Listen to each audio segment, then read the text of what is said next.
ठीक है। अच्छा, मैं बात कर रहा था लैन के अंदर तो उनकी आपस में डिवाइसेस की कम्युनिकेशन हो गई, लेकिन जब उन्होंने वैन में जाना हुआ तो गेटवे की मदद से इंटरनेट के साथ भी कम्युनिकेट कर लेंगे। तो इसका बेनिफिट क्या हुआ कि हमारे जो पब्लिक आईपी एड्रेसेस सारे इंडिविजुअल अगर लैन की डिवाइसेस को भी असाइन होते तो फिर तो बहुत जल्दी आईपी वेरिएंट 4 का कॉन्सेप्ट खत्म हो जाता।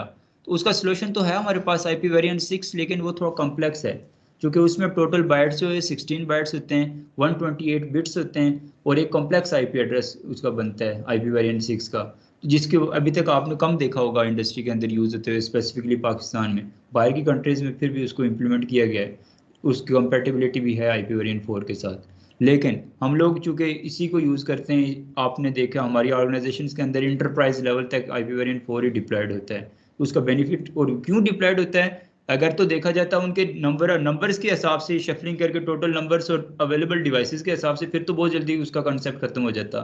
लेकिन उसके प्रॉपर यूज़, ठीक है, स्मार्ट यूज से उसको जो ना अभी तक इंडस्ट्री के अंदर सरवाइव करवाया गया है। ठीक है, जिसके मैंने कुछ एक रीज़न बताया है, आगे मजीद और भी रीजन हम बहुत सारे देखेंगे जिसकी वजह से हम स्मार्टली यूज़ कर रहे हैं आईपी वेरिएंट 4 को। अच्छा, अब बात कर रहा था लैन के अंदर हम लोग, जैसे मैंने आपको बताया कि प्राइवेट आईपी एड्रेसेस को यूज़ कर लेते हैं और उन्होंने इंटरनेट में जाके कम्युनिकेट करना होता है।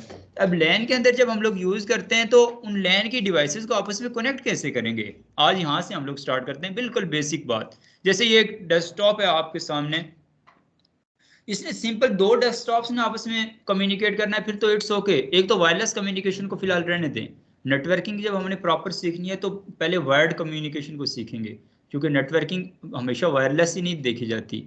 ठीक है, वायर्ड नेटवर्किंग और वायरलेस नेटवर्किंग दोनों इसमें यूज होती हैं, दोनों कॉन्सेप्ट्स होते हैं। पहले वायर्ड नेटवर्किंग को अच्छी तरह से इस्टेब्लिश करना हम सीखेंगे, क्योंकि एक ऑर्गेनाइजेशन है कोई, आप जहाँ पे बैंकिंग सेक्टर है कहीं पर भी है, तो आपने देखा होगा पहले उसकी फिजिकल केबलिंग और डाटा सेंटर बना होगा और एंड डिवाइसेस तब सब तक केबल भी पहुंची होगी। और दूसरा बैकअप के लिए जो है ना आपके राउटर्स वाईफाई कनेक्टिविटी होगी, मेजर जो है वो वायर्ड कनेक्टिविटी होगी। ठीक है, तो उस वायर्ड कनेक्टिविटी के लिए मैंने आपको बताया कि जैसे ये केबल है इथरनेट की केबल, ठीक है, ये ओएसआई मॉडल में लेयर 1 में एग्जिस्ट करती है। ठीक है, ये केबल जो होती है, केबलिंग जो होती है, इसने इसकी मदद से जब दो डिवाइसेस को कनेक्ट करेंगे तब तो इट्स ओके, क्योंकि हर एक राउटर, ये आपका लैपटॉप है या डेस्कटॉप है या आईपी बेस्ड जो भी डिवाइस है, उनके अंदर जो है ना इथरनेट की पोर्ट्स, एक एक पोर्ट्स होती हैं। आपने अपने घरों में भी कंप्यूटर्स में देखा होगा सब लोगों ने, ठीक है, ऑफिस में भी देखा होगा, जो कंप्यूटर्स होते हैं, लैपटॉप्स होते हैं, उनके अंदर इथरनेट की एक पोर्ट होती है। ठीक है, दो डिवाइसेस को तो उनकी पोर्ट्स यूज करके कनेक्ट कर लेंगे, लेकिन जब मल्टीपल डिवाइसेस, जैसे एक लैब है, इन तमाम तर डिवाइसेस की आपस में हमने कनेक्टिविटी करनी है जो लाजमी है, तो तब हम क्या करेंगे, उसके लिए फिर हमें दरमियान में एक सेंट्रल डिवाइस, ऐसी डिवाइस अटैच करनी होगी अपने नेटवर्क के साथ, जिसकी मदद से हम लोग इन तमाम तर डिवाइसेस को कनेक्ट कर सकें, और ऑब्वियसली जिसकी मल्टीपल पोर्ट्स हों। ठीक है, तो उसमें सबसे पहले इनिशियली कौन सी डिवाइस यूज होती थी आपको पता है, हब यूज होता था। ठीक है, लेकिन हब जो है ना वो भी लेयर 1 की डिवाइस है। ठीक है, ओएसआई मॉडल में लेयर 1 में एग्जिस्ट करती है वो। क्यों, कि उसमें बेसिकली कोई एक ऐसा फिनोमिना नहीं होता था कि जिसमें उसके इंटेलिजेंस शो की जाए, वो ब्रॉडकास्टिंग करता था हब। ब्रॉडकास्टिंग करने से मुराद ये है कि जब भी जितनी भी डिवाइसेस, पहले उसको है क्या, मल्टीपल पोर्ट्स होती थी, तमाम तर डिवाइसेस हब के साथ कनेक्ट कर लो, उसकी मदद से तमाम तर डिवाइसेस आपस में कम्युनिकेशन स्टार्ट कर देंगी। मतलब पर्पस भी हमारा यही था कि हमने मल्टीपल, दो से ज्यादा डिवाइसेस को आपस में कम्युनिकेट करवाना था। यहाँ तक तो बात ओके थी, लेकिन उसका ये बेनिफिट था उसका कि मल्टीपल डिवाइसेस को आपस में कनेक्ट करवाना स्टार्ट हो गया। लेकिन उसका ड्रॉबैक ये था कि वो इंटेलिजेंट नहीं था, उसके अंदर कोई इन डिवाइसेस के एड्रेसेस को स्टोर रखने की जो कैपेबिलिटी नहीं थी, जिसकी मदद से वो किसी स्पेसिफिक एड्रेस में मैसेज भेज सके, इसलिए वो ब्रॉडकास्टिंग करता था। लेट्स सपोज एक हब है, उसके 12 इंटरफेसेस हैं, इंटरफेसेस पोर्ट्स को इंटरफेस कहा जाता है। ठीक है, आपके सामने स्विच है, ये जो पोर्ट्स लगी हुई इन पोर्ट्स को इंटरफेस भी कहा जाता है। तो 20 पोर्ट्स हैं, 12 पोर्ट्स हैं, किसी और 20 डिवाइसेस इस तरह लैब में कनेक्ट हैं। लेट्स में दो लोगों ने, दो डिवाइसेस ने आपस में कोई डेटा ट्रांसफर करना था, कोई फाइल शेयर करनी थी, कोई मैसेज भेजना था, तो वो एक पोर्ट से रिसीव हो गया, आगे जितने भी पोर्ट्स होंगे सब में वो भेज देगा। इसको कहते हैं ब्रॉडकास्टिंग।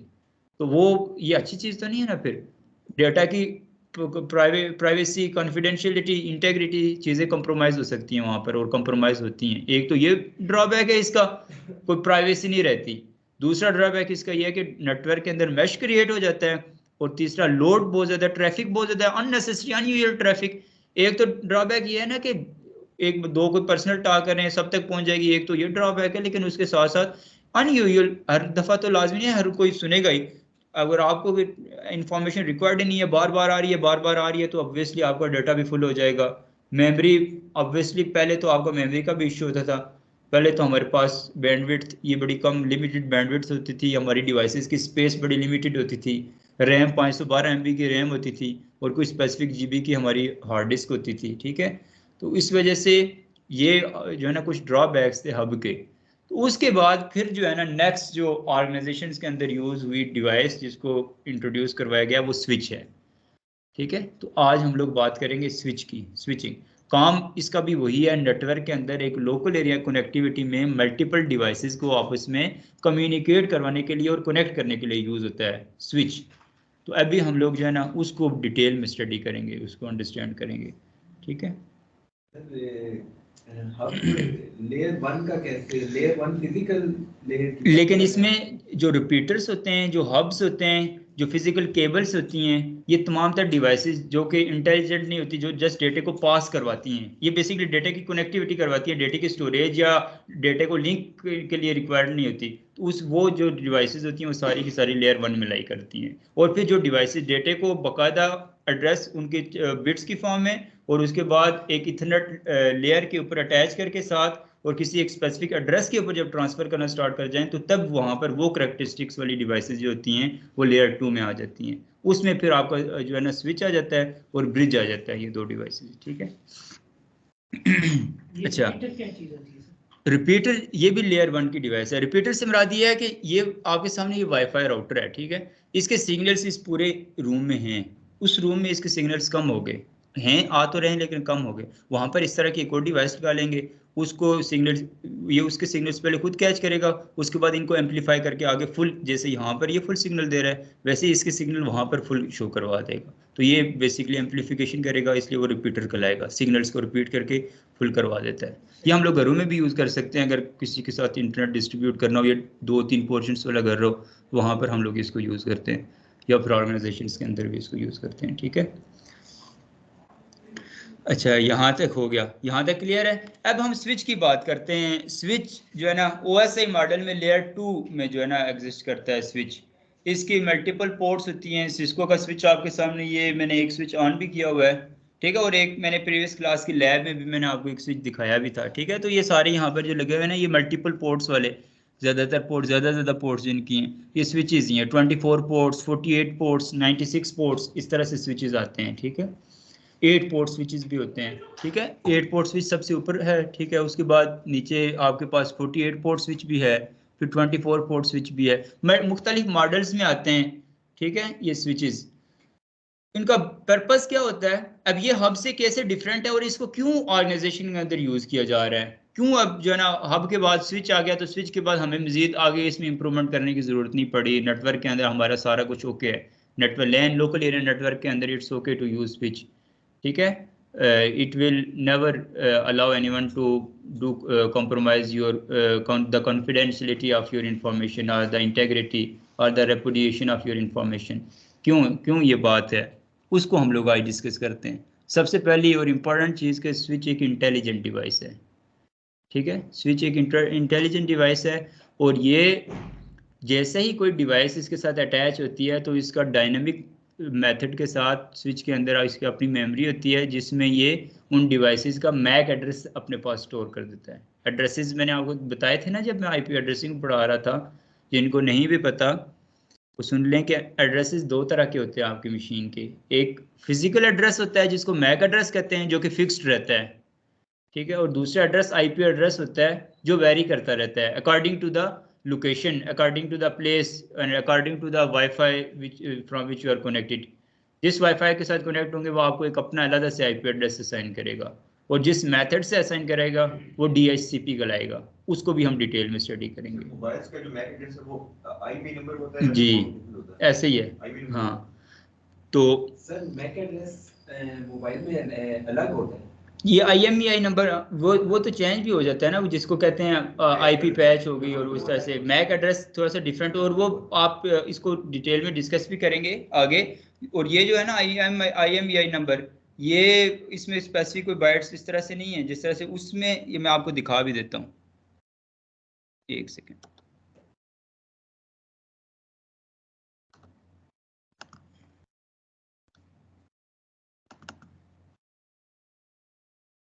वो उसमें कोई स्पेसिफिक पार्टीशन नहीं हुई होती, ठीक है। वो जो, हाँ इसमें ये देखें ना, इस तरह से ये प्रॉपर जो है ना पार्ट्स में आपके पास 1 2 3 4 5 और 6 बाइट्स इस तरह से ये डिवाइड किया जाता है जो मैक एड्रेस होता है। इस तरह से मैं राउटर्स हैं इसका भी दिखाऊंगा आपको, जब इनको एक्सेस करूंगा, स्विचेस हैं उसको भी दिखाऊंगा, वो दैट इज समथिंग एल्स, ठीक है। और वो आपका जो है ना जब आपके पास कोई चोरी करता है कुछ करता है उसको चेंज भी किया जा सकता है स्पेसिफिकली, ठीक है। अच्छा, तो अब मैं आपको बता रहा था स्विच के पास कि जैसे ही कोई डिवाइस इसके साथ ऐड होगी तो ये उसका क्या मैक एड्रेस अपने पास स्टोर कर देगा, ठीक है। मैक एड्रेस क्या होता है? फिजिकल एड्रेस 6 बाइट्स, ठीक है। 6 बाइट्स का एक फिजिकल एड्रेस होगा जिसको अपने पास स्टोर कर लेगा, ठीक है। और उस स्टोर करने का जो मेथड होगा वो डायनेमिक मेथड कहलाएगा, ठीक है। स्टोर करने के भी दो मेथड्स होते हैं स्विच के, एक डायनेमिक और एक स्टैटिक। डायनेमिक मेथड से जो स्विच किसी भी डिवाइस के मैक एड्रेस को अगर अपने पास स्टोर करेगा तो वो 300 सेकेंड्स तक उसका एजिंग टाइम होगा, यानी कि नेक्स्ट 5 मिनट्स तक वो मैक एड्रेस अपने पास स्टोर रखेगा। अगर उस 5 मिनट्स के दौरान में कोई पैकेट उस डेस्टिनेशन तक आता है या उस स्पेसिफिक डिवाइस तक पहुंचता है और ये दोबारा से, यानी उस डिवाइस, वो डिवाइस स्विच की मदद से कम्युनिकेशन करती है, तो फिर उसको दोबारा से रिन्यू कर देगा, फिर 500 सेकंड 300 सेकंड्स यानी 5 मिनट्स तक अपने पास स्टोर रखेगा। लेकिन अगर 5 मिनट्स तक जो है ना कम्युनिकेशन में वो टेक पार्ट नहीं करती वो स्पेसिफिक डिवाइस जिसका मैक एड्रेस स्विच ने अपने पास स्टोर किया हुआ है, तो वो फिर उसको अपने मैक एड्रेस से रिमूव कर देता है। लेकिन अगर हम लोग चाहते हैं कि परमानेंट रहे कोई डिवाइस उसके मैक एड्रेस में, तो उसके लिए हमारे पास मेथड होता है स्टैटिकली, मैनुअल कमांड के जरिए हम उस मैक एड्रेस को किसी एक स्पेसिफिक पोर्ट के साथ बाइंड करवा देते हैं, रजिस्टर्ड करवा देते हैं। वो किस पर्पज़ के लिए? सिक्योरिटी पर्पज़ के लिए। ऑर्गेनाइजेशन के अंदर आप याद रखिएगा सिक्योरिटी बहुत ज़्यादा ज़रूरी होती है। आईटी इंफ्रास्ट्रक्चर के अंदर जितनी भी डिवाइसेस होती हैं या जितने भी लोग काम कर रहे होते हैं, उन लोगों के लिए एक चीज़ बड़ी ज़रूरी होती है कि डेटा की इंटेग्रिटी कभी भी ना कंप्रोमाइज़ हो। क्योंकि ऑर्गेनाइजेशन के अंदर जो इंट्रूजन डिटेक्शन सिस्टम होता है ना, वो उसमें भी आपके पास ये मैक बाइंडिंग और ये चीज़ें आ जाती हैं। इंट्रूजन क्या कहलाती है? कि कोई आपका अटैक, ठीक है, नेटवर्क के ऊपर, नेटवर्क की इंफॉर्मेशन के ऊपर जब अटैक होता है for the purpose of confidentiality, integrity या अवेलेबिलिटी, इनको कंप्रोमाइज़ करने के लिए जब आपके नेटवर्क के ऊपर कोई अटैक होता है तो इसको इंट्रूजन कहा जाता है। अब इंट्रूडर जो होता है, जो इंट्रूजन करता है, वो दो तरह के होते हैं, एक इनसाइड इंट्रूडर और एक आउटसाइड इंट्रूडर। आउटसाइड इंट्रूडर जो है ना वो हैकर्स कहलाते हैं, अटैकर्स होते हैं, ठीक है। लेकिन जो इनसाइड इंट्रूडर होता है वो बेसिकली उस कंपनी, उस ऑर्गेनाइजेशन के अपने लोग होते हैं, ठीक है। वो लोग बड़े जो है ना मुश्किल होते हैं और उनको ट्रेस करना भी मुश्किल होता है, और वो ज़्यादा जो है ना बॉटल नेक्स होते हैं उस ऑर्गेनाइजेशन के लिए, उस इंफ्रास्ट्रक्चर के लिए। क्यों? कि इंटरनल बंदा जब आपको धोखा, जिसके ऊपर आपको एतमाद हो, वो धोखा देना शुरू हो जाए तो फिर आपको पता है वो कंपनी बहुत ज़्यादा लॉस में चली जाती है। बाहर के बंदे को तो क्या क्या चीज़ें चाहिए, क्रेडेंशियल्स चाहिए होंगी, हमने नेटवर्क के अंदर फायरवॉल लगाई होगी, ठीक है, उसको आने के लिए बहुत ज़्यादा प्रॉब्लम होगी नेटवर्क के साथ अटैच होने में। लेकिन एक इंटरनल बंदा जिसके पास क्रेडेंशियल्स भी हैं, सारी चीज़ें भी हैं, तो वो जब हमारे नेटवर्क में अटैच हो जाएगा, ऑलरेडी अटैच है, जब वो इंफॉर्मेशन को अगर किसी भी तरीके से अगर कंप्रोमाइज़ करने की कोशिश करेगा तो फिर वो बड़ा प्रॉब्लम होगा। तो उसके लिए फिर ये जो मैं अभी आपको बता रहा था कि मैं जो जितने भी एम्प्लॉयज़ होते हैं ऑर्गेनाइजेशन के, जहाँ जहाँ पर वो डाटाबेस होता है, जहाँ पर डाटाबेस सर्वर्स कनेक्ट होते हैं, या जहाँ पर वो स्पेसिफिक हसास मालूमात होती है, तो वो तमाम तर लोग जो उसके के साथ एक्सेस होती है उनके मैक एड्रेसेस को स्टैटिकली बाइंड कर दिया जाता है और उन पोर्ट्स के ऊपर सिक्योरिटी अप्लाई कर दी जाती है स्विचेस की। अब मैं थोड़ा सा स्विच की एप्लीकेशन, थोड़ी हाई लेवल एप्लीकेशन बता रहा हूँ कि क्यों एक नेटवर्क के अंदर स्विच को हम लोग यूज़ करते हैं। एक तो सिंपल मैंने आपको बता दिया ना कि ब्रॉडकास्टिंग नहीं करता, स्पेसिफिक हब के बरक्स इसका ये काम है कि नेटवर्क के अंदर जितनी भी डिवाइसेस होंगी वो आपस में कम्युनिकेट कर सकती हैं according to the specific destination. एक डिवाइस दूसरी को मैसेज भेजेगी तो स्विच ब्रॉडकास्ट नहीं करेगा, जिसको भेजी थी उसी को जाएगी। क्यों उसको जाएगी? क्योंकि उसने मैक एड्रेसेस स्टोर कर दिए थे। एक पोर्ट थी, उस पोर्ट के साथ जो भी आगे केबल के जरिए एक डिवाइस अटैच हुई, वो डिवाइस के ने क्या मैक एड्रेस इस पोर्ट के ऊपर साथ बाइंड करवा दिया। ऐसे ही दूसरी डिवाइस, तीसरी डिवाइस, तो जिन दो डिवाइसेस ने आपस में कम्युनिकेट करना होगा, वो एक डिवाइस से मैसेज आएगा, मैक एड्रेस टेबल में चेक करेगा कि डेस्टिनेशन कौन सी है जिसको ये मैसेज करना चाह रहा है, उस स्पेसिफिक डेस्टिनेशन के पास रख लेगा और उस पर शेयर कर देगा, उनकी कम्युनिकेशन हो जाएगी। लेकिन हब में चूंकि मैक एड्रेस टेबल ही कोई नहीं था, इंटेलिजेंट था ही नहीं कि टेबल बना सकता, इसलिए वो डेस्टिनेशन कंसिडर करके ब्रॉडकास्ट है। क्लियर हो गया ना हब और स्विच में डिफरेंस? दूसरे में मेजर इसका जो नेटवर्क के अंदर यूज करने के लिए मोटिवेशन आपको बता रहा हूँ कि जो आप लोग सीखेंगे आगे जाके, मेजर इसका पर्पज है कि ऑर्गेनाइजेशन के अंदर बॉटलनेक्स को भी देखना होता है हम लोगों ने, या फिर उन इंट्रोडर्स से भी बचना होता है जो ऑर्गेनाइजेशन के इंटरनल लोग होते हैं, उनसे भी बचना होता है। तो उसके लिए फिर हम लोग स्विच के अंदर इन तमाम तर जो इंटरफेसेस के साथ, लेट्स हमने ये जैसे WQS नंबर है ना, ये रैक नंबर, रैक के अंदर डिवाइसेस हैं, फिर 1 2 3 4, इस तरह से 24 पोर्ट्स हैं, ऐसे 24 जो है ना रैक्स बने हुए हैं। पहले रैक में जो कंप्यूटर अटैच है उसको हमने पोर्ट 1 के साथ अटैच कर दिया, और साथ ही हमने वहां पर मैक एड्रेस बाइंड कर दिया, और साथ हमने सिक्योरिटी लगा दी कि अगर कोई और इसके अलावा मैक एड्रेस वाली डिवाइस इसके साथ अटैच होना चाहे तो ये पोर्ट ही डाउन हो जाए। तो जो ऑब्वियसली जो भी इनसाइड हो इंट्रोडर एक्स, जो आउटसाइड होगा वो तो ऑब्वियसली यहाँ तक तो पहुंच नहीं सकेगा ना, उस ऑर्गेनाइजेशन के अंदर आके बैठ के इतनी तो जरूरत नहीं करेगा। लेकिन अंदर वाला भी उस स्पेसिफिक डेस्कटॉप से तो नहीं डाटा चोरी करेगा, वो तो ऑलरेडी फायरवॉल साथ कनेक्ट होगी, रिकॉर्ड चला जाएगा। वो क्या कोशिश करेगा, कोई और डिवाइस लाएगा, अपना पर्सनल लैपटॉप लाएगा जो कि नेटवर्क के साथ अटैच करके नेटवर्क की इंफॉर्मेशन को स्टील करेगा। तो वो जैसे ही कनेक्ट करने की कोशिश करेगा वो कनेक्ट ही नहीं होगा और पोर्ट डाउन हो जाएगी, एडमिनिस्ट्रेटर को इन्फॉर्मेशन चली जाएगी। जब तक एडमिनिस्ट्रेटर उसकी इन्फॉर्मेशन कैरी नहीं करेगा और एडमिनिस्ट्रेटर उसकी पोर्ट को दोबारा से ऑफ नहीं करेगा, तब तक वो दोबारा खुद उसकी अपनी एक्सेस भी खत्म हो जाएगी। तो इस तरह से इसको ट्रेस किया जाता है। ये मैंने एक छोटी सी एप्लीकेशन बताई है, इस तरह की हज़ारों एप्लीकेशन हैं जो हम अपनी लैन लोकल एरिया नेटवर्क के अंदर उसको सिक्योर बनाने के लिए यूज़ करते हैं। जी सर, अभी मैं लैब में पेपर करवा रहा था तो मैंने डिवाइस कंप्यूटर से पोर्ट निकाल ली और मैंने सर स्टूडेंट के लैपटॉप पे लगा दी। वो मल्टी यूज करके पेपर कर रहे थे तो उनको नेट उसका को सर ये 3 मिनट 4 मिनट नेट चला, उसके बाद एकदम वो नेट वहां से खत्म हो गया। 3-4 लैपटॉप में मैंने किया, उसने टाइम सेट किया हुआ था। वो फिर आप जो नेटवर्क एडमिनिस्ट्रेटर है ना, पोर्ट साथ अटैच करने के बाद उसने टाइम सेट किया था, इतना टाइम तक है, उसके बाद वो ट्रेस करके उसने पोर्ट को डाउन कर दिया। यानी बाइंडिंग हुई भी थी लेकिन टाइमर उन्होंने जो है ना वो सही सेट नहीं किया हुआ था। अगर प्रॉपर अगर सिक्योरिटी उन्होंने अप्लाई करनी होती तो उनको ये चाहिए था कि जैसे ही कनेक्ट होता हम देखेगा यहाँ पर, जैसे करेंगे, जैसे ही कनेक्ट करेंगे फौरन ही उसकी एक्सेस खत्म हो जाएगी कनेक्टिविटी की। वो आपके पास ऑप्शंस मौजूद होते हैं इस चीज़ के। ठीक है, अच्छा जी, यहाँ तक बात हो गई। अब हम लोग बात करते हैं स्विच के हवाले से मजीद। तो स्विच जो है ना फुल डुप्लेक्स मोड के ऊपर काम करता है। ट्रांसमिशन मोड्स आप लोगों को पता होने चाहिए कि कनेक्टिविटी किस तरह से हो सकती है। आमतौर पर ट्रांसमिशन मोड जो है ना वो 3 तरह के होते हैं। एक सिंप्लेक्स ट्रांसमिशन मोड होता है, एक हाफ डुप्लेक्स ट्रांसमिशन मोड होता है, और एक फुल डुप्लेक्स ट्रांसमिशन मोड है। सुना हुआ है इसके बारे में आप लोगों ने? ये बहुत इंपॉर्टेंट है। जब भी और जितनी भी कम्युनिकेशन होती है, ये एक स्विच की बात नहीं है, ये आम जनरल कम्युनिकेशन नेटवर्किंग के अंदर, ये नोट कर लें आप लोग, 3 तरह की कम्युनिकेशन होती है। एक सिंप्लेक्स, एक हाफ डुप्लेक्स और एक फुल डुप्लेक्स। ठीक है,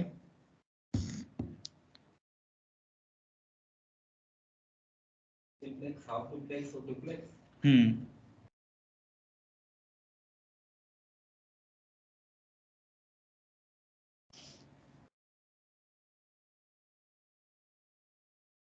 Duplex, half duplex, and sir, third one. Full duplex.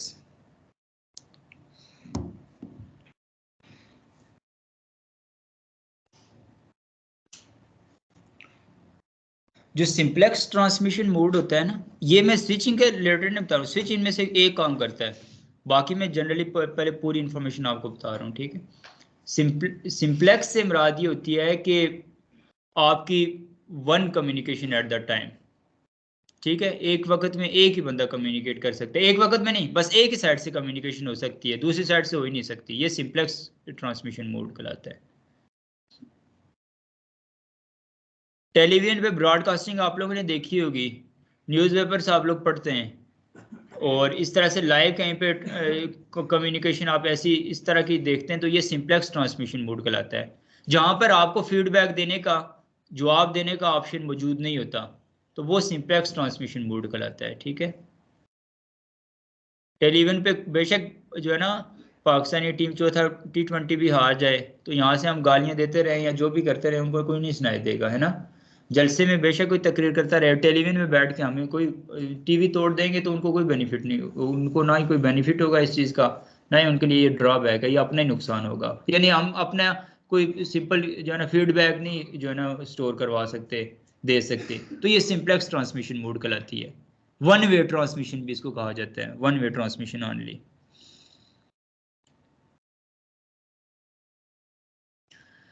उसके बाद होता है half duplex. Half duplex transmission mode ये कहती है कि ये इसमें कम्युनिकेशन तो दोनों तरफ से हो सकती है। ठीक है, सुनने वाला भी जवाब भी दे सकता है और जो बोल रहा है वो भी कर सकता है, लेकिन एट अ टाइम एक ही बंदा कम्युनिकेशन में टेक पार्ट कर सकता है। ये हाफ डुप्लेक्स ट्रांसमिशन मोड। आपने वॉकी टाकी देखी है, ये जो ट्रैफिक पुलिस के पास या इनके पास होती है, इसमें एक बंदा अपनी बात करके ओवर कहता है, वो फिर दूसरा बंदा उसकी जवाब दे सकता है, एक ही वक्त में दोनों नहीं बोल सकते। तो ये जो है ना ये हाफ डुप्लेक्स ट्रांसमिशन मोड की एग्जांपल होती है। उसके बाद ये नोट कर लें यहां तक।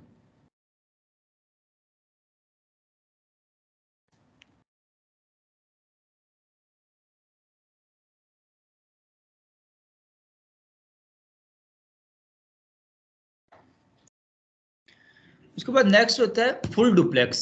ठीक है, फुल डुप्लेक्स ट्रांसमिशन मोड जो हम लोग डेली लाइफ में यूज करते हैं, जैसे अभी स्काइप पे कॉल कर रहे हैं, हम टेलीफोन पे किसी के साथ बात कर रहे होते हैं, मोबाइल फोन पे बात कर रहे होते हैं, तो वो कहते हैं मेरी बात सुनना जरा, वो कहता है नहीं तुम पहले मेरी बात सुनो, ऐसे ही लड़ते रहते हैं, बहस हो रही होती है ना। तो ये जो है ना यानी एक ही वक्त में सेंडर भी मैसेज भेज सकता है, रिसीवर भी मैसेज भेज सकता है, दोनों एक वक्त में बोल सकते हैं, कम्युनिकेशन में टेक पार्ट कर सकते हैं। ये फुल डुप्लेक्स ट्रांसमिशन मोड होता है। तो ये तीन मोड्स होते हैं, ये आपको लाजमी पता होनी चाहिए। ये मैं आपको खाली सीसीएन नहीं पढ़ा रहा, साथ एफएससी का कंप्यूटर साइंस भी पढ़ा रहा हूँ, ये यही चीजें सारी उसमें हैं। ठीक है, हाँ, सिंप्लेक्स ट्रांसमिशन मोड ये होती है वन वे कम्युनिकेशन, एक वक्त में नहीं, टोटल एक ही साइड से आपकी कम्युनिकेशन होगी, टेलीविजन उसकी, हाँ, दूसरा कोई फीडबैक अपना रजिस्टर्ड नहीं करवा सकता। हाफ डुप्लेक्स में दोनों बोल सकते हैं लेकिन एक वक्त में एक बोल सकता है, और फुल डुप्लेक्स में दोनों बोल भी सकते हैं और एक ही वक्त में भी बोल सकते हैं। ठीक है, और तीनों की एग्जांपल्स मैंने आपको दे दी है।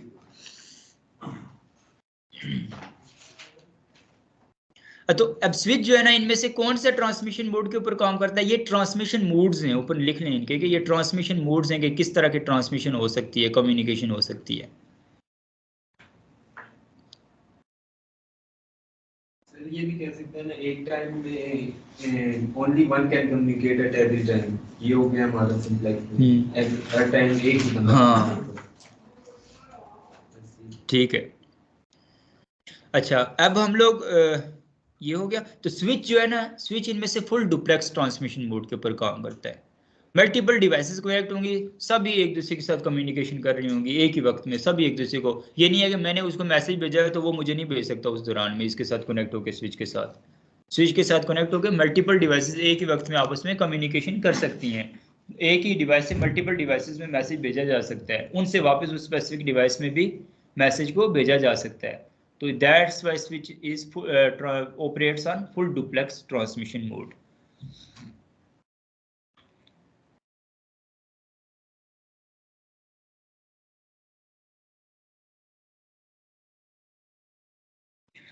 इसके अलावा आपको पता है जब OEM कोई डिवाइस बनाता है तो उसके अंदर कोई फीचर भी होता है ना, जैसे अभी मैं लैपटॉप के साथ कनेक्टेड हूँ और लैपटॉप की मदद से कम्युनिकेशन कर रहा हूँ, आप जो लोग मौजूद हैं, तो इस लैपटॉप के अंदर एक जो है ना इसका इंटर नेटवर्किंग ऑपरेटिंग सिस्टम बना हुआ है ना, सिंपल ऑपरेटिंग सिस्टम है इसके अंदर, विंडो। ठीक है, पहले लिनक्स होता था, मैक ऑपरेटिंग सिस्टम है। तो ये क्या ऑपरेटिंग सिस्टम ही बेसिकली रिस्पॉन्सिबल होता है, ऑपरेटिंग सिस्टम को पता है ना सबको, ऑपरेटिंग सिस्टम एंड्रॉयड यूज करते हैं हम लोग, ठीक है, आईफोन के लिए मैक यूज करते हैं, विंडोज है, ठीक है, इन डिवाइसेस के लिए। तो ये ऑपरेटिंग सिस्टम बेसिकली क्या क्या इसका काम होता है, ऑपरेटिंग सिस्टम रिस्पॉन्सिबल होता है आपकी जो डिवाइस होती है, जो भी फिजिकल मशीन होती है, उसके सॉफ्टवेयर्स और हार्डवेयर्स को आपस में मर्ज करके रखना और आपस में स्मूथ कम्युनिकेशन परफॉर्म करवाना, और आपको आगे इंटरनेट के साथ कम्युनिकेशन करवाने के लिए प्रोटोकॉल जो रिक्वायरमेंट होते हैं उनको भी इधर बिल्ड किया जाता है। तो ये तमाम कामों के लिए जो रिस्पॉन्सिबल होता है वो ऑपरेटिंग सिस्टम होता है। ठीक है, ये तो इसलिए मैं ये चीज बता रहा हूँ कि आप लोग थोड़े से कंप्यूटर नहीं पढ़ा हुआ, इसलिए पहले ऑपरेटिंग सिस्टम बता रहा हूँ। ठीक है, ये इस जनरल सिंपल चीज है ऑपरेटिंग सिस्टम की।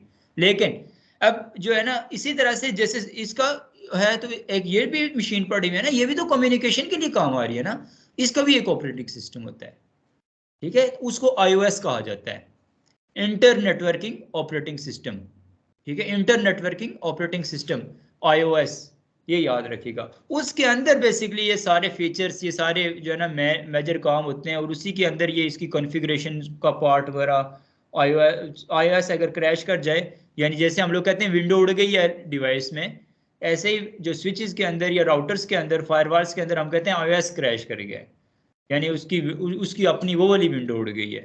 ठीक है, ये समझिएगा, बड़ी इंपॉर्टेंट चीज़ है, क्योंकि ये पहले सबसे पहले एक सिंपल मशीन होगी। वैसे तो बिल्ट इन आते हैं, इसमें iOS होया होता है, लेकिन बाद वक़्त अगर आप किसी ऑर्गेनाइजेशन के अंदर काम कर रहे हैं तो आप ये ना कहेंगे सर ने हमें समझाया स्विचिंग से था, कि स्विचिंग की पोर्टें, पोर्टों के पीछे जो चीज़ें होती हैं वो भी हमें पता होना चाहिए, कि जैसे इसके अंदर रैम हार्ड डिस्क होती है, उसके अंदर जो है ना एक होती है रैम और एक एनवी रैम होती है।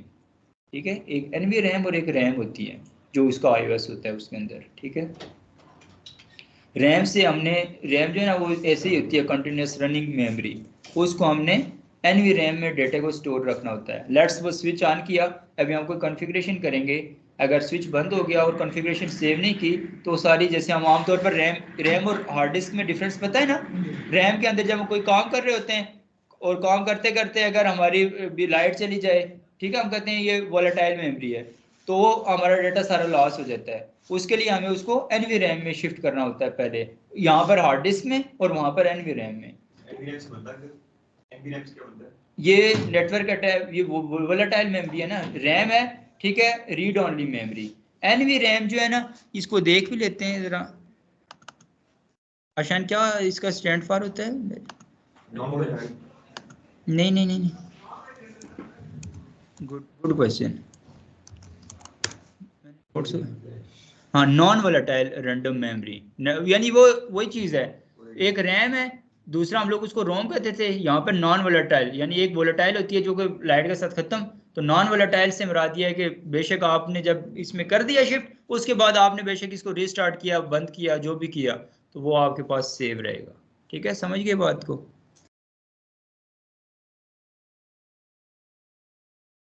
अच्छा, तो ये iOS में आपको बता रहा था, इसके लिए TFTP सर्वर होता है बेसिकली आपके इस डेस्कटॉप के साथ, उसको कनेक्ट करके इसमें iOS वगैरह हम डाउनलोड कर सकते हैं इंटरनेट से, उस पर करते हैं। लेकिन इसकी ज़रूरत तो आपको पेश नहीं आएगी, क्योंकि जैसे हम डिवाइसेस लेते हैं उसमें ऑपरेटिंग सिस्टम करवा देते हैं पहले ही, इसी तरह से इसमें ही होया होता है, कोई एक्स्ट्रा बर्डन ना पड़ जाए। जैसे मैं सीनियर क्लास में बता रहा था आपको कि राउटिंग प्रोटोकॉल्स जितने भी हैं IGP, वो 1000 नंबर ऑफ रूट्स को जो है ना सपोर्ट करते हैं, उससे ज़्यादा आप रूट्स अपडेट करेंगे तब iOS क्रैश होने का खतरा होता है। इस तरह से हैवी लोड जब तक आप उसमें नहीं करेंगे तो तब तक iOS चलता रहेगा। iOS का मतलब समझ गए कि वो इंटर नेटवर्किंग ऑपरेटिंग सिस्टम होता है किसी एक डिवाइस का। ठीक है,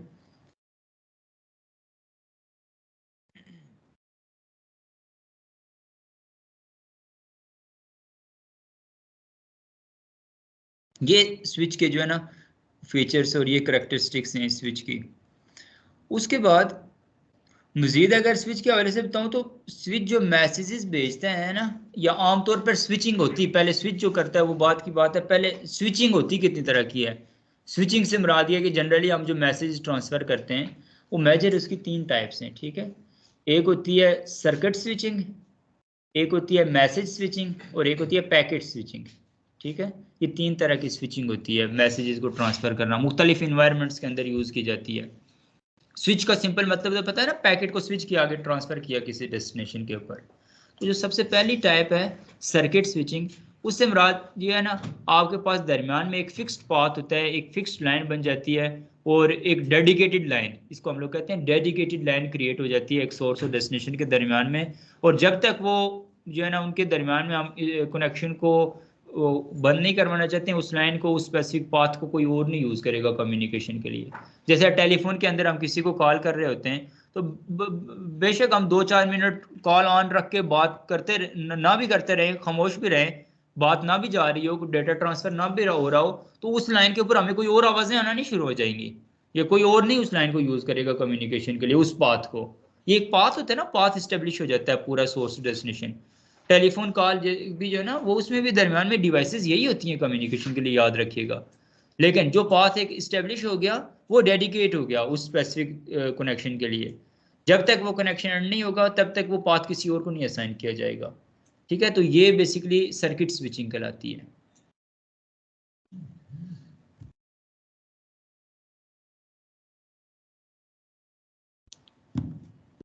उसके बाद नेक्स्ट जो है ना मैसेज स्विचिंग होती है। मैसेज स्विचिंग के अंदर आपका जो मैसेजेस ट्रांसफर होते हैं उनके भी दरमियान में इसी तरह से नोड्स होते हैं स्पेसिफिक, लेकिन वो मैसेजेस के लिए डिपेंड लाजमी नहीं होता कि एक मैसेज इस रास्ते से गया दूसरा मैसेज भी उसी रास्ते से जा रहा हो, वो डिफरेंट नोड्स भी हो सकते हैं। तो ये सिंपल मैसेज स्विचिंग है। मैसेज जैसे हमारे दरमियान में source to destination dedicated path नहीं होगा, पाथ चेंज होता रहेगा हमारी हर हर दफ़ा जो मैसेज स्विच किया जाएगा भेजा जाएगा तो पाथ हमारा चेंज होता रहेगा। ठीक है, लेकिन मैसेज जो है ना आपका सोर्स टू डेस्टिनेशन कम्युनिकेट कर लेगा। ले आम मैसेजेस जो हम लोग करते हैं, ठीक है, उसके लिए एक दफ़ा हम जब करेंगे कोई और हमारे पास पाथ होगा, दूसरा कोई और पाथ होगा। सिंपल टेक्स्ट मैसेजेस की एग्जांपल ले लें। हाँ, उसके बाद नेक्स्ट और मोस्ट इंपॉर्टेंट जो आप इस आज की टेक्नोलॉजी के अंदर, मोबाइल्स के अंदर, इंटरनेट की मदद से जो आप कम्युनिकेशन करते हैं स्विच की मदद से, वो है पैकेट स्विचिंग। हम जितनी भी बात करेंगे सीसीएनए के अंदर पैकेट स्विचिंग की बात करेंगे। ठीक है, पैकेट्स की फॉर्म में डाटा आपका जो है ना पैकेट्स की फॉर्म में जाएगा। अब ये पैकेट स्विचिंग क्या है, इसको अच्छी तरह से स्टडी करते हैं। पैकेट स्विचिंग से मुराद ये है कि आपने जो एक सबसे पहले मैसेज को लिखा, how are you doing today, या इस तरह से कोई एक मैसेज बनाया, वो मैसेज जो है ना आज के दौर में वो मैसेज की फॉर्म में नहीं जाता। आज के दौर में या इंटरनेट की मदद से वो मैसेज पैकेट्स में शिफ्ट हो जाता है। पैकेट्स में शिफ्ट होने से क्या मुराद है, एक मैसेज है, लेट्स सपोज 4 बाइट्स का है या 8 बाइट्स, उसकी पूरा साइज जो है ना 8 बाइट्स है, उसको छोटे छोटे पैकेट्स के अंदर डिवाइड कर दिया जाता है। ठीक है, एक बड़े मैसेज को छोटे छोटे पैकेट्स के अंदर डिवाइड कर दिया जाता है। और सोर्स टू डेस्टिनेशन आपको पता है मल्टीपल जो है ना पाथ्स होते हैं, कोई डेडिकेटेड पाथ भी नहीं होता। मल्टीपल पाथ्स के अंदर जिस जो है ना वो पैकेट को जो रास्ता मिलता है वो उस पैकेट से अपने डेस्टिनेशन की तरफ भाग जाता है। उसके बाद डेस्टिनेशन में जाके फिर वो सारे पैकेट जुड़ते हैं और फिर वो मैसेज बनता है और फिर वो आपकी डेस्टिनेशन तक पहुंचता है। ये पैकेट स्विचिंग है। आज के दौर में इस तरह से कम्युनिकेशन होती है। अब वो क्वेश्चन ये अराइज होता है कि पैकेट्स को किस तरह से जो है ना ऑर्गेनाइज किया जाता है, कैसे पता चलेगा कि कौन सा पैकेट कहाँ पे लगाना है, कौन सा पैकेट कहाँ पे लगाना है। उसके लिए हर एक पैकेट के ऊपर एक सीक्वेंस नंबर लग जाता है। पैकेट के हेडर के ऊपर एक सीक्वेंस नंबर अटैच हो जाता है। उस सीक्वेंस नंबर का ये फायदा होता है कि डेस्टिनेशन में पहुंच के वो सारे पैकेट्स अपने आप को एक ऑर्डर में वो देखते हैं, तुम्हारा नंबर कौन सा है, तुम्हारा नंबर कौन सा है, इस तरह से ऑर्गेनाइज करके एक स्पेसिफिक फॉर्म में डेस्टिनेशन तक पहुंच जाते हैं। ये देखें ना, ये टेक्नोलॉजी है, ये बेनिफिट है। इसका बेनिफिट क्या हुआ, अगर पैकेट का साइज, मैसेज का साइज हैवी होगा, ट्रांसमिशन में टाइम लेगा, बैंडविड्थ दरमियान में आने वाले नोट्स की क्या पता कम हो, ठीक है, या और पैकेट का साइज ज्यादा हो, मैसेज का साइज ज्यादा हो, तो जब पैकेट्स में शिफ्ट हो जाएंगे, जिसको जहां से पाथ मिलेगा वो छोटा साइज होगा, एक तो बेनिफिट ही होगा और जल्दी ट्रेवल करेगा, सोर्स टू डेस्टिनेशन फॉरन कम्युनिकेट करेगा। एक ही मैसेज को ब्रेक डाउन करेगा जी, एक ही मैसेज को ब्रेक डाउन किया जाता है छोटे छोटे पार्ट्स के अंदर, पैकेट्स के। वही ना, स्पेसिफिक उनको या फिक्स साइज में होते हैं इनके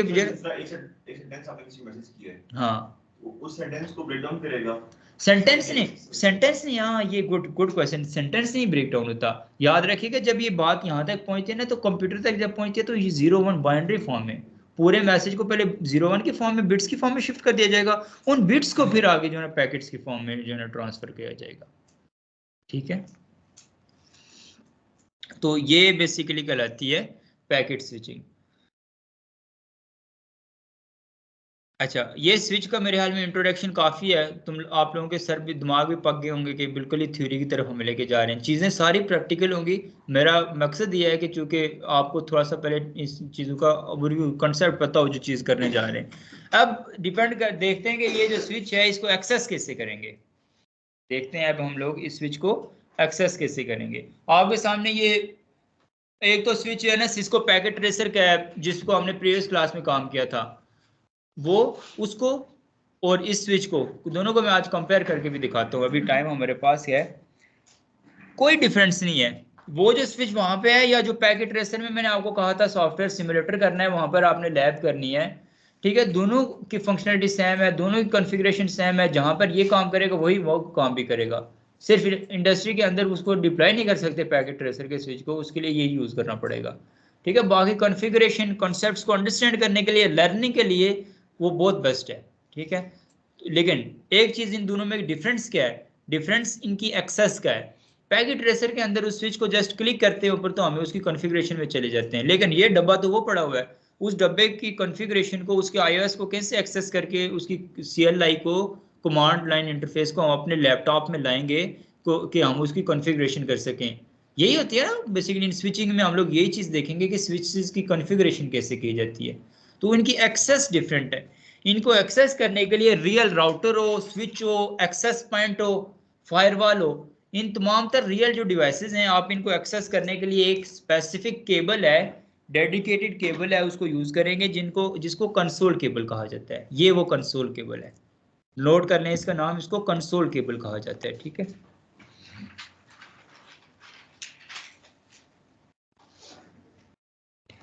स्विचेस को कनेक्ट करने के लिए ये केबल यूज होती है। स्विचेस से डिवाइसेस को कनेक्ट करने के लिए नहीं, स्विचेस के साथ को डिवाइसेस के साथ कनेक्ट करना है ना हमने, तो उसके लिए भी मैं आपको केबल दिखा देता हूँ। इथरनेट जी, सर ये वाली किस लिए होती है, मैं बताता हूँ। सर ये ऑपरेट के लिए यूज की जाएगी ना स्विच को। हाँ, मैं जरा डिटेल बताता हूँ।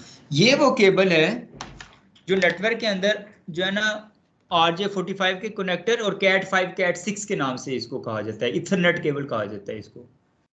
ठीक है, ये इसके अंदर 4 पेयर्स होते हैं, टोटल 8 केबल्स होती हैं, उनकी डिफरेंट अरेंजमेंट्स की जाती हैं।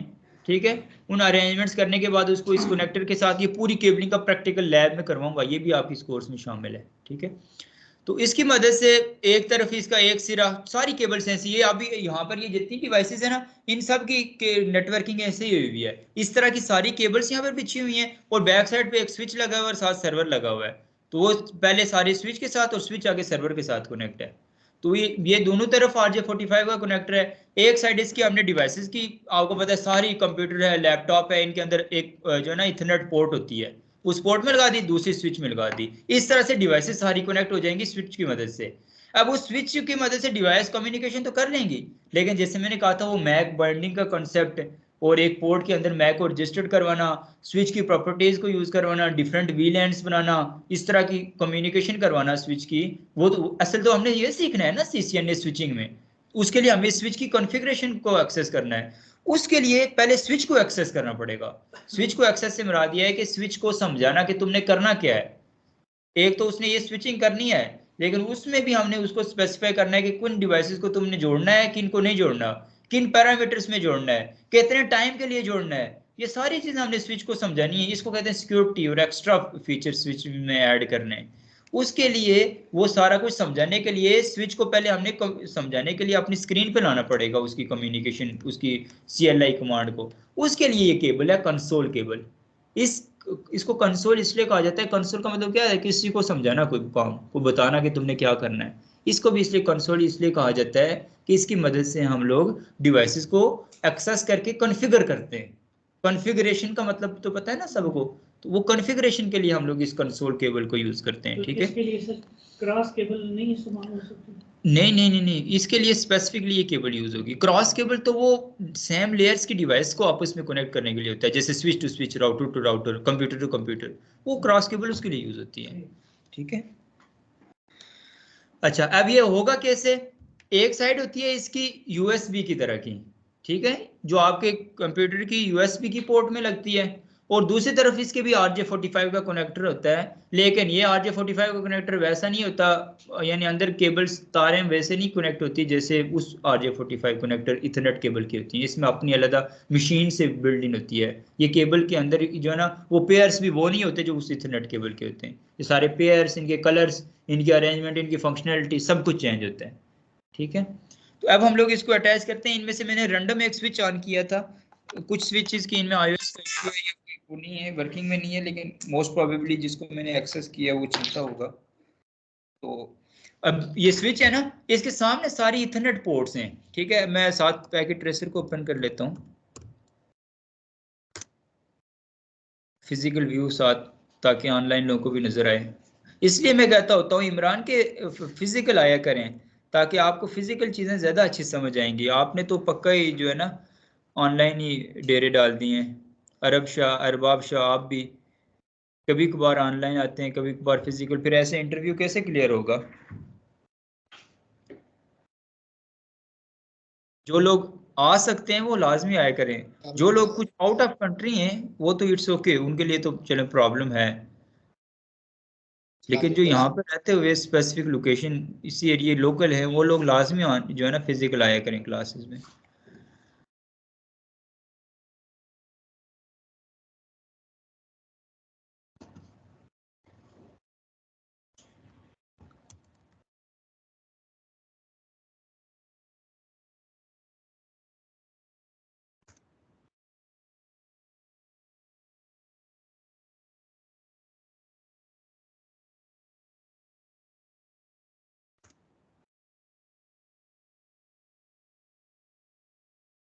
अच्छा, एक स्विच में यहाँ पर भी ऐड कर, ये बेसिकली आप जो न्यू आए हैं ये एक सिमुलेटर है सिस्को पैकेट ट्रेसर के नाम से। जैसे यहाँ पर तो हम रियल डिवाइसेस पे काम करेंगे, लैब चूंकि प्रैक्टिकल काम होगा, ऑर्गेनाइजेशन में भी हमने प्रैक्टिकल काम करना है। लेकिन जब आप घर में होंगे तो आपके पास तो ये डिवाइसेस की एक्सेसिबिलिटी नहीं होगी। तो घर में आपके पास लैपटॉप या कंप्यूटर तो होगा ना, वहाँ ये सॉफ्टवेयर डाउनलोड करना है जस्ट आपने। इन तमाम तरह डिवाइसेस की तरह की डिवाइसेस इसमें कॉन्फ़िगर्ड है, मौजूद हैं, स्विचेस, राउटर्स, फायरवॉल्स, ठीक है, डेस्कटॉप्स। तो जो काम हम यहाँ पर किया करेंगे घर में आपने उसकी लैब करनी है, प्रैक्टिकल करना है। इवन अब भी हम लोग प्रोजेक्ट जब करते हैं ना इस सिस्को पैकेट ट्रेसर का इतना बेनिफिट है कि कोई कॉम्प्लेक्स प्रोजेक्ट हो, ठीक है, उसको हमने ऑर्गेनाइजेशन में डिप्लॉय करने से पहले इन सिमुलेटर्स पे ऊपर हम टेस्ट करते हैं। ठीक है, पहले टेस्टिंग करते हैं इसकी। उसका बेनिफिट ये होता है कि बंदे को पता होता है कहाँ पे कोई ट्रबल शूटिंग आ सकती है। हम ट्रबल शूटिंग पहले ही अपना होमवर्क करके जाते हैं, ताकि ऑर्गेनाइजेशन में हमारा टाइम कम से कम लगे वहाँ पर, और ज़्यादा से ज़्यादा हमें आउटपुट मिले। तो ये देखें ना, इस लेवल तक इसका बेनिफिट है इस पैकेट ट्रेसर का। तो इसको आपने लाजमी इसके साथ फ्रेंडशिप करनी है, बीइंग अ CCNA स्टूडेंट। ठीक है, इसके साथ ज़्यादा से ज़्यादा आपने टाइम पास करना है। अच्छा, ये स्विच में इसको एक एक्सेस करता हूँ, ये मॉडल्स भी तकरीबन सेम ही है। अब इसको जब मैंने देखा तो ये इसका फिजिकल व्यू जो है ना वो इस तरह से होता है। ये सामने आपके सामने भी ये स्विचेस हैं। अभी मैंने इस सबसे नीचे वाले इस स्विच को एक्सेस किया हुआ है। ठीक है, ये आपको कुछ पोर्ट्स नजर आ रही हैं, वैसे ही पोर्ट्स यहाँ पर भी हैं। अब इसकी बैक साइड पे ना एक तो पावर केबल होती है, जैसे कंप्यूटर की पावर केबल होती है ऐसे ही स्विचेस की भी पावर, एक तो पावर केबल होगी, और दूसरा उसके साथ एक पोर्ट और मजीद बैक साइड पे होती है, उसको कंसोल पोर्ट कहा जाता है। अब इसको ये नहीं है कि रैंडमली किसी भी पोर्ट में लगा दें, specifically in switches, routers, firewalls, access points, CLI based जो भी डिवाइसेस हैं, इनके कुछ को फ्रंट साइड पे और कुछ के बैक साइड पे पोर्ट्स होती हैं जिनको कंसोल पोर्ट कहा जाता है। उस पोर्ट की मदद से फिर हमने इसको अटैच करना है। ठीक है, ये आपके सामने एक स्विच है, ये सिर्फ दिखा देता हूँ ताकि जो ऑनलाइन लोग हैं उनको भी, ये भी स्विच है, 8 पोर्ट स्विच है। ठीक है, अब ये जो है ना इसकी ये कंसोल लिखा हुआ है, आप लोग अगर देखें,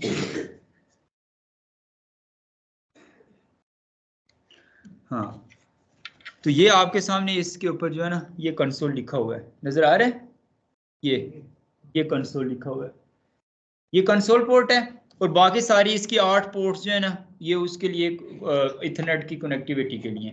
ऐसे जो 24 पोर्ट स्विचेस हैं हमारे पास, उन स्विचेस में बैक साइड पे, फ्रंट साइड पे सारी इथरनेट पोर्ट्स हैं, और बैक साइड पे उसकी जो है ना कंसोल पोर्ट है। अब ये वाली दूसरी साइड हम लोग उसकी बैक साइड पे कंसोल पोर्ट में ऐड कर देंगे, बस इसके अलावा बैक साइड पे और कोई पोर्ट नहीं है, आप लोग देख लीजिएगा बाकी। ये अलग से जो 2 पोर्ट्स हैं सर जी, ये इनको बेसिकली जो है ना एसएफपी पोर्ट्स भी कहा जाता है, और दूसरा इसमें आपके पास एक्स्ट्रा ये पहले से पोर्ट लगी हुई नहीं आती, इसमें आप अपनी मर्जी से फाइबर के लिए या फिर इथरनेट के लिए कोई और पोर्ट ऐड कर सकते हैं, ये आपके पास अवेलेबिलिटी होती है, एक्स्ट्रा स्पेस होती है उन पोर्ट्स के अलावा भी, ठीक है। मजीद पोर्ट्स आप ऐड कर सकते हैं इसमें ज़रूरत के मुताबिक। लेट्स सपोज कोई ऑर्गेनाइजेशन है, उसमें हमने ये डिप्लॉय कर दिया, 8 ही पोर्ट्स आगे ज़रूरत थी, तो एक तो ये है कि 4-5 पोर्ट्स बढ़ गए, फिर तो हमने एक और साथ रिडंडेंट स्विच ऐड करना है ना, तो तब इन दोनों को मिला के आगे मजीद डिवाइसेस कनेक्ट कर लेंगे। लेकिन कोई एक आध डिवाइस ऐड होगी, उसके लिए हम बस यहाँ पर वो कनेक्टर ला के ऐड करके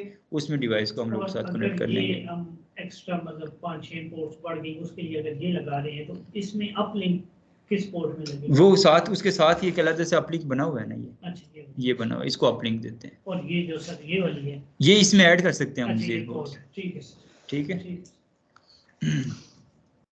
अच्छा, ये काम तो हो गया, कनेक्ट कर लिया। उसके बाद सॉफ्टवेयर कौन सा है, हर एक सॉफ्टवेयर होता है ना किसी का, इस तरह से जो जिस सॉफ्टवेयर की मदद से हम लोग इसकी इन डिवाइसेस की CLI को एक्सेस करते हैं उसको पुट्टी कहा जाता है। ये भी नोट कर लें, 2 सॉफ्टवेयर्स हैं, एक का नाम टेराटर्म है और दूसरे का नाम पुट्टी है, ठीक है जी। मैं दिखा देता हूँ, पुट्टी PUTTY। दूसरा क्या है सर? ये देखें सामने स्क्रीन पे इस तरह से इसका लोगो बना हुआ है, ये भी आपके पास अब होना चाहिए बीइंग अ नेटवर्क इंजीनियर। ये पुट्टी है और दूसरा टेराटर्म, वो भी मैं दिखा देता हूँ आपको जी। ये इसका भी लोगो आप देख लें इस तरह से, ताकि आप लोग जब डाउनलोड कर रहे हो तो आपको इजी हो। इन 2 सॉफ्टवेयर्स की मदद से इन डिवाइसेस की CLI को एक्सेस किया जाता है, ठीक है। चाहे वो किसी भी वेंडर कोई भी हो जी, हवावे हो, उनके लिए अपने अपने होते हैं, लेकिन ये स्टैंडर्ड हैं, ये चलते हैं पुट्टी। हाँ, पुट्टी की मदद से हम लोग यूज करते हैं।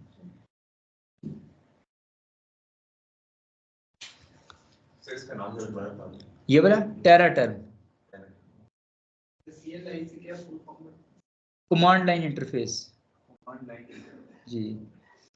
एक ग्राफिक इंटरफेसेस कितने तरह के होते हैं, पहले होता था सबसे पहले CLI होता था, कमांड लाइन इंटरफेस। उसके बाद मेन्यू ड्रिवन इंटरफेस होता था, वो जो बटन वाले मोबाइल एक एक करके हम ऊपर नीचे मेन्यूज में जाते थे।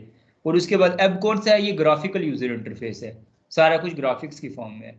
तो ये जो डिवाइसेस होती है ना, इनमें कुछ डिवाइसेस होती हैं जिनमें CLI और GUI दोनों तरह के इंटरफेसेस अवेलेबल होते हैं, और कुछ डिवाइसेस होते हैं जिनमें सिर्फ CLI होता है। लेकिन हमने जो कॉन्फ़िगरेशन करनी है, जो सीखनी है, जो काम करना है, सारा CLI में सीखना है, कमांड लाइन इंटरफेस में सीखना है काम। जब हमें कमांड लाइन इंटरफेस में ग्रिप हो जाएगी तो GUI वाली डिवाइस जब हमें मिलेगी तो बहुत इजीली कर सकेंगे उसकी कॉन्फ़िगरेशन। दूसरा कौन सा है सर? एक कमांड लाइन है, एक ग्राफिक है, और दूसरा मैं तीसरा मेन्यू ड्रिवन इंटरफेस। मेन्यू,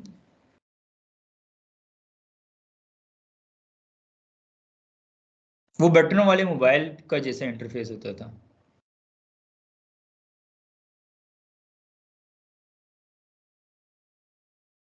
अच्छा, अब ये पुट्टी को मैंने ओपन किया इस तरह से, इसका पहले सबसे पहले ये ऐसे शो होगा, ठीक है। यहाँ पर अब हम लोगों ने ये जो एक्सेस कहलाती है ना, लैपटॉप की USB पोर्ट और उस स्पेसिफिक डिवाइस की इथरनेट पोर्ट, कंसोल पोर्ट, इन दोनों को इस केबल से जब एक्सेस करके जो एक्सेस कर रहे होते हैं वो एक्सेस सीरियल एक्सेस कहलाती है। एक्सेस भी हम लोग आगे फर्दर फ्यूचर में और भी तरीके होते हैं एक्सेस करने के, लेकिन ये सबसे ज़्यादा ज़रूरी है। ये फर्स्ट टाइम हमें ये एक्सेस होगी, उसके बाद इसकी मदद से बाकी एक्सेसेस को हम लोग अलाउ करेंगे। जब ये एक्सेस नहीं होगी तो बाकी और किसी तरह से हम इन डिवाइसेस को एक्सेस नहीं कर सकते, ठीक है। तो ये एक्सेस सबसे पहले मैंडेटरी है, लाजमी है। तो ये एक्सेस कौन सी एक्सेस कहलाती है? सीरियल एक्सेस कहलाती है, एक्सेस की टाइप है, ठीक है।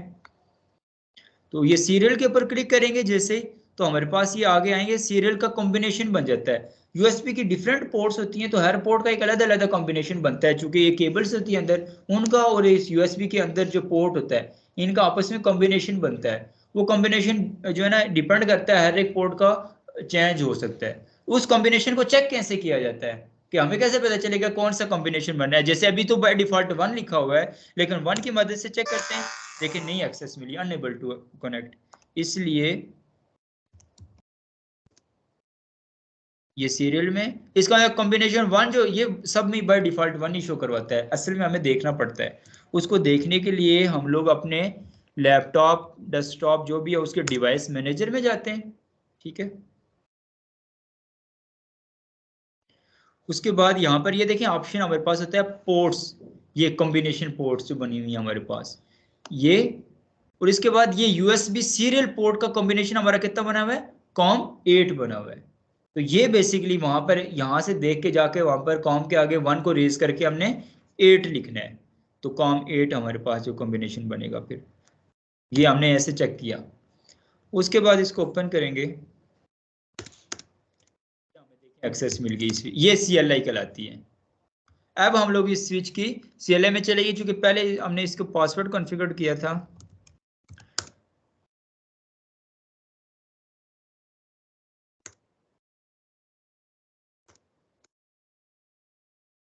ऐसे आपको शो होगा सबसे पहले बाय डिफॉल्ट जो है ना, स्विच इस तरह से आपके पास शो होगा स्विच। अब ये देखें ना, इस स्विच की हमें एक्सेस मिल गई, इसको कहते हैं CLI। जितना काम करेंगे ना हम लोग ऐसे ही करेंगे। मैं जरा इसका साइज इंक्रीज कर देता हूँ आपको ताकि नजर आए।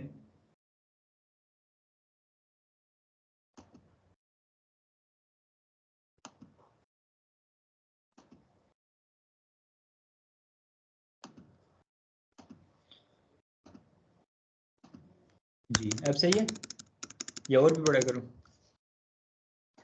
ये बिल्कुल सिंपल है। इसमें सबसे पहली जो कमांड होती है ना, इससे पहले पासवर्ड लगा हुआ है इसलिए इनेबल, ठीक है, इनेबल ये वाली सबसे बेसिक कमांड है, हर दफा हमने यूज करना है। सबसे पहले इसके लेवल्स होते हैं, जब कॉन्फ़िगरेशन में जाते हैं ना, कॉन्फ़िगरेशन के लेवल्स होते हैं, लेवल 0 जहां पर कुछ भी एक्सेस नहीं होता, जहां पर ना कुछ हम देख सकते हैं और ना ही कुछ कॉन्फ़िगर कर सकते हैं, ठीक है।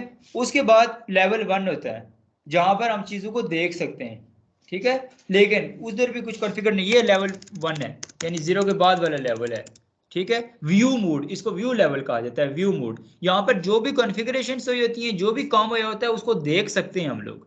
जैसे शो, हम लोग क्या करें, लेट्स सपोज VLAN अगर हम लोग बात करें तो इस तरह से ये हमारे पास डिटेल्स शो हो गई। इस और क्या क्या चीजें देख सकते हैं हम लोग, हर चीज शो, AAA, ऑर्प, ठीक है, बफर्स, CDP, क्लॉक रेट, मजीद ये जितने भी प्रोटोकॉल शो रहे हैं, इथर चैनल वगैरह, फ्लो कंट्रोल, इन IP वगैरह, ये तमाम तक चीजें वो हैं जिनको हम लोग अब डिटेल में सबको स्टडी करेंगे।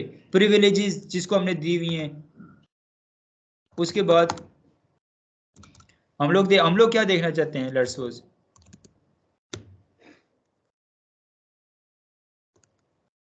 शो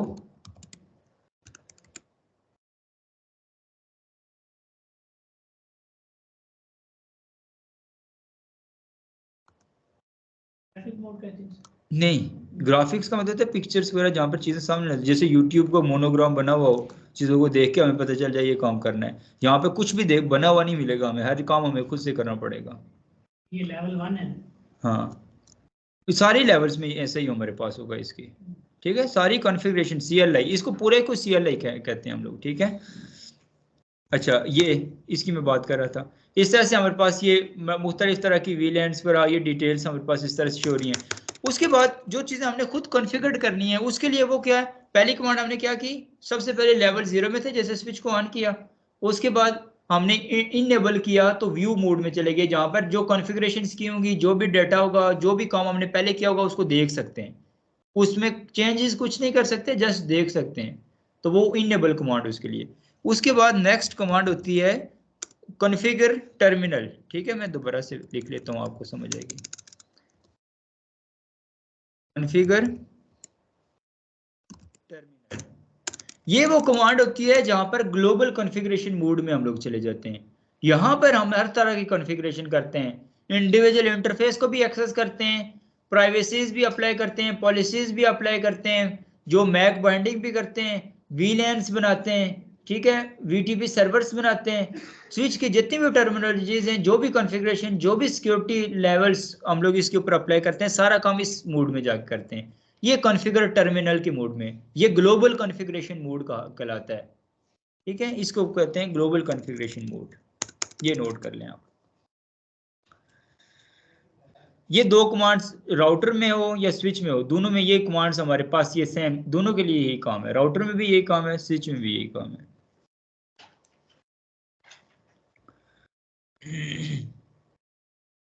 तो ये देखें, और इसके बरक्स अगर हम सिस्को पैकेट ट्रेसर में बात करें, ये स्विच था, इसके ऊपर क्लिक किया, यहाँ पर CLI में आए, तो ये इस जो है ना सिस्को पैकेट ट्रेसर वाले स्विच की कमांड एक्सेस मिल गई हमें। वैसा ही है ना, अब यहाँ पर सबसे पहले हम इनेबल किया तो वो वैसे ही आ गया। अब यहाँ पर शो करेंगे तो देखें वही वाली सारी डिटेल्स जो उस राउटर में थी, फिजिकल राउटर में, वही डिटेल्स हमारे पास यहाँ पर आ गई। उसके बाद अगर कॉन्फ़िगर टर्मिनल में जाएं तो यहाँ पर देखें ये ग्लोबल कॉन्फ़िगरेशन मोड में आ गई। देखें सेम हमारे पास, तो कितनी अच्छी फैसिलिटी हमें दी हुई है सिस्को ने, है ना, कि हम घर में बैठे एक सॉफ्टवेयर में वो तमाम टोपोलॉजीज बना सकते हैं जो कि एक डेटा सेंटर में जाके बनानी चाहिए और बनाई जाती हैं। उसके लिए आपको एक डेटा सेंटर की पूरी ज़रूरत होती है। डेटा सेंटर से मुराद है कि जहाँ पर आपके पास राउटर्स हों, स्विचेस हों, मुख्तलिफ डेस्कटॉप्स हों, ठीक है। तो ये इस तरह से हम लोग कुछ बाज़ औक़ात हम रियल डिवाइसेस पे काम किया करेंगे, बाद औक़ात हम सिस्को पैकेट ट्रेसर पे काम किया करेंगे। पैकेट ट्रेसर का बेनिफिट ये होगा कि सारी पोर्ट्स, सारा कुछ डिवाइसेस आपके सामने स्क्रीन पे होंगी, ऑनलाइन वाले फिजिकल सबको सही समझ आएगा। तो रियल डिवाइसेस पे हम जहाँ पर देखेंगे कि वो लाजमी है उधर भी एक्सेस करना, और साथ उनको भी ज़ाहिर है उसमें भी ज़रूरी होता है, तो वहाँ उसमें फिर हम रियल डिवाइसेस पे भी काम किया करेंगे। तो ये बिल्कुल बेसिक इंट्रोडक्शन से स्विच होता क्या है, काम कैसे करता है, लेयर कौन सी के ऊपर काम करता है, फंक्शनलिटीज कौन सी हैं, ट्रांसमिशन मोड्स कौन से के ऊपर काम करता है, ठीक है, और उसके बाद स्विचिंग की टाइप्स कौन कौन सी हैं, और स्विच को एक्सेस कैसे किया जाता है, ये सारी चीज़ें हमने देख ली। अब हम लोग नेक्स्ट क्लास में इस स्विच के ऊपर किस किस तरह की कॉन्फ़िगरेशंस की जाती हैं उनको स्टार्ट करेंगे। समझ आ रही है ना, सही सीक्वेंस चल रहा है ना, चीज़ें मिक्स तो नहीं हो रही है, बर्डन तो नहीं पड़ रहा ना। बिल्कुल मैं कोशिश करूंगा एक सीक्वेंस में लेकर चलूं ताकि हर बंदे को चीज़ें समझ आए। ठीक लगी है, इंटरेस्टेड लगी है क्लास आपको?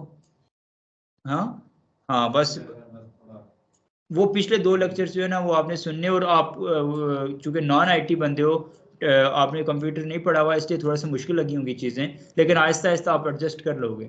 आपको एक्स्ट्रा फिर मैं साथ साथ आप लोगों को बताया करूँगा कि कौन कौन से टॉपिक्स हैं जो आपने खुद से भी करने। कुछ ऐसे जनरल चीज़ें जो 9th-10th FSC में पढ़ाई जाती हैं, वैसे तो मैं कोशिश कर रहा हूँ यहाँ पर साथ ही टॉपिक में पढ़ाऊँ, जैसे ये सर्किट स्विचिंग, मैसेज स्विचिंग, या फुल डुप्लेक्स, हाफ डुप्लेक्स, ये कोई CCNA के कोर्स में नहीं पढ़ाया जाता, लेकिन मैं साथ रिलेट करके जो जो काम पॉसिबल हो रहा है यहाँ पर, और आप मुझे पता है कि FSC वालों में क्या क्या पढ़ाया जाता है, वो चीज़ें मैं आपको साथ करवाऊँगा, ठीक है इंशाल्लाह। और आप at the end of the course आपके पास बहुत कुछ होगा, इतना कुछ होगा कि आप अच्छी जॉब इजीली ले सकें। और फर्स्ट जॉब इस फील्ड में ये है ना, आपने जस्ट फर्स्ट जॉब लेनी है, उसके बाद आपके पास एक से दूसरी पे स्विच करते हुए आप बहुत जल्दी ग्रो कर जाएंगे।